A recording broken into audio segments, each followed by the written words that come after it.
오래전에 한경도 땅에 있었던 실화라고 하는데, 왕량이라는 사람이 사는데 한 50여 세쯤 되었을 때 어느 날 이제 부인이 먼저 사망을 했어요. 그때는 뭐 50여 세 전에도 죽는 사람이 많았잖아요. 평균 수명이 굉장히 병도 많고 전염병도 많고 했기 때문이죠.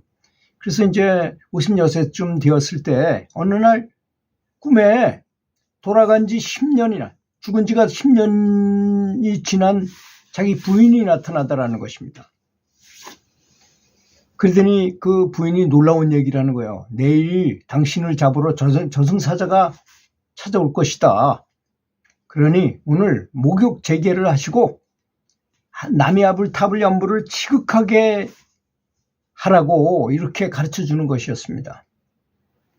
근데 황당하잖아요. 내가 멀쩡하고 지금 뭐 건강한 사람이 갑자기 죽는다고, 죽은 아내가 와서 죽는다고 하니까. 그래서 도대체 왜 그러냐. 난 지금 이렇게 멀쩡하고 잘 살고 있는데.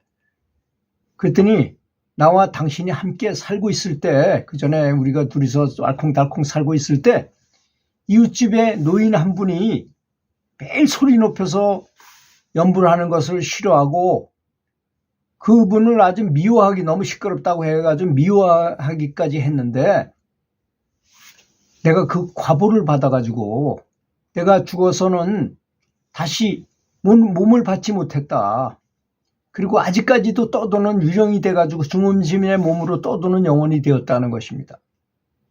그래서 당신이 오면 같이 그 과보를 받게 되어 있는데, 내가 이쪽 명부에서 오는, 거기에 이렇게 불려오는 사람들, 죽어서 오는 사람들을 보니까 나미아불탑을 연불을 열심히 하다가 온 분들은 염라대왕이 직접 나가서 직접 아주 굉장히 존중해가지고 이렇게 맞이해가지고 극락세계로 바로 가시도록 아주 배웅까지 해주시는 것을 아주 여러 차례 보았다.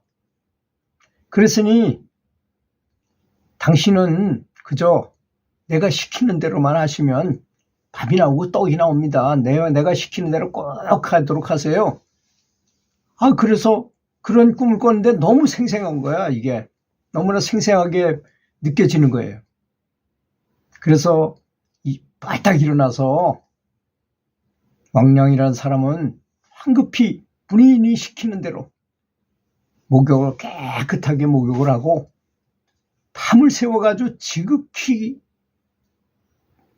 지극한 정상으로 연불을 하는데, 정말 아침결에 저승사자가 오더니 굵은 동아줄을 가져와서 결박을 지으려다가 연불 소리를 들으면서 서로 말하기를, 이 사람은 그냥 데려가도 좋지 않겠는가 싶다며 저승에서 오면서 이 사람이 아주 못된 사람으로 알고 왔는데 이렇게 연불을 지극히 정성껏 하는 사람이니까 뒷책임은 우리가 지더라도 그냥 동아줄로 꽁꽁 묶어서 힘들게 들고 가지 말고 그냥 곱게 잘 모시고 가자고 이제 합의를 하더라는 것입니다.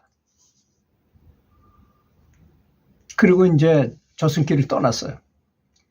그렇게 염라대왕 앞에 가서 옥졸들이 고하는 당시의 상황을 듣고 염라대왕은 흔연히 일어나가지고 영접을 하더라는 것입니다. 나미아불탑을 한 사람이라고. 그리고 명부에 있는 여러 사왕들도, 왕들이 많잖아요, 거기에. 미소 지으며 반가워하더라는 것입니다. 그러더니 그 염라대왕이 말하기를, 웃으면서 미소를 지으면서, 그대가 좋지 않은 일을 했다 하더라도 늦게라도 연불의 마음을 두게 되었으니 다시 한번 기회를 주겠다. 내가 세상에 다시 내려가서 연불 공덕을 잘 짓다가 공덕을 많이 쌓아서 30년 후에 다시 오게 되면 그때 극락세계의 길로 다시 잘 안내해 주겠으니까 그렇게 하겠다 하고는 시자들에게 이 거사 부인은 지금 어찌 되었는가 하고 물으니 예, 그 사람은 아직도 남편이 오면 같이 심판을 받으려고 중음신에서 유령으로 머물고 있다고 말씀드렸습니다. 그랬더니 염라대왕은 그러면 그 부인을 다시 인간 세계로 내려보내서 왕랑과 다시 같이 살도록 그렇게 조치하고 다시 오도록 다시 죽을 때 같이 오도록 해라 하고 판결을 내렸어요. 그리고는 왕랑은 아직 몸이 있으니까 그대로 내려보내면 그만이지만 그렇잖아요. 그런데 부인은 이미 죽어서 유령의 상태로 있으니 어떻게 합니까? 그 고을의 원님의 딸이 20대인데 엊그제 죽었으니 그 몸을 빌어서 다시 태어나게 하도록 이렇게 명을 했어요. 명령을 내렸어요. 그건 자유롭게 할 수 있는가 봐요. 그쪽에서는. 그래서 원님의 딸, 죽었던 그 원님의 딸이 다시 살아나게 되는 거예요. 원님의 딸의 몸을 빌어서 다시 태어난 부인은 부모에게 그 얘기를 할 수밖에 없잖아요.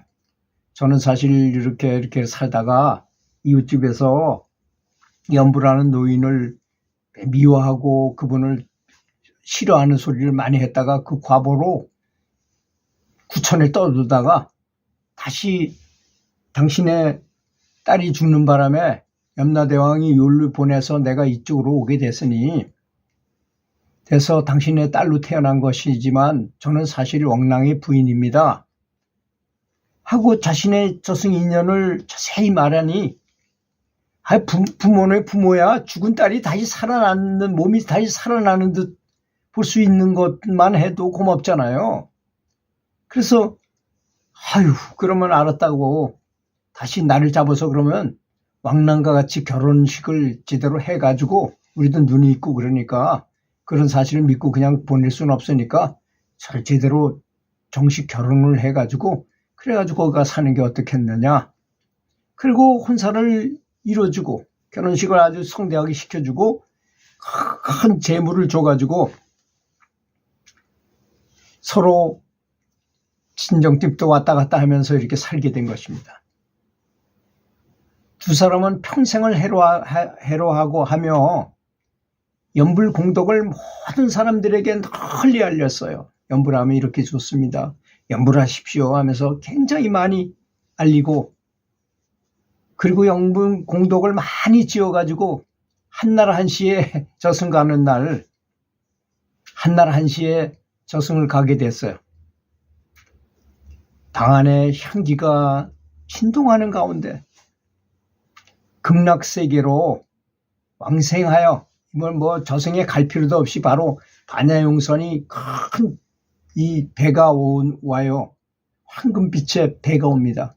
그 배에 바로 올라타서 일로왕 보살이라는 보살이 반야용선을 운전해가지고 간다는데 바로 다이렉트로 극락왕생에서 가더라는 그런 이야기였습니다. 여러분 이 얘기를 듣고 어떤 생각을 하셨나요? 극락이 있다 없다, 염라대왕이 있다 없다 이런 걸 떠나서 또 사람의 운명이라는 것이 사람은 그렇잖아요. 우리가 살아가면서 이렇게 저도 느끼지만 평생 살아가면서 무슨 일이 많았지만 다 허망합니다. 지나면 다 그만이고 아무리 옛날에 화려했다 하더라도 지나면 다 꿈과 같은 거예요. 영화 한 편 보고 지나간 거하고 똑같습니다. 그런데 한 가지 없어지지 않는 것, 연불의 공덕이라는 것입니다. 연불에서 얻은 것은 빛이 우리는 내가 이 육신이 아니고 내 몸에 있는 자성불이 나잖아요. 원래 영혼이라는 그 자성불이 나잖아요. 그것은 빛으로 되어 있는 것입니다. 진동입니다. 빛의 진동. 그 연불을 많이 하면 부처님을 닮아가기 때문에 내가 그런 상태에 가면 극락을 바로 가. 극락을 가면 언젠가는 바로 굉장히 오랫동안 살 수 있으면서 결국은 성불을 할 수 있게 된다는 것이니 사실 이보다 더 좋은 수행법은 세상에는 없다고 저는 확신합니다. 꼭 염불하시기 바라겠습니다. 들어주셔서 감사합니다.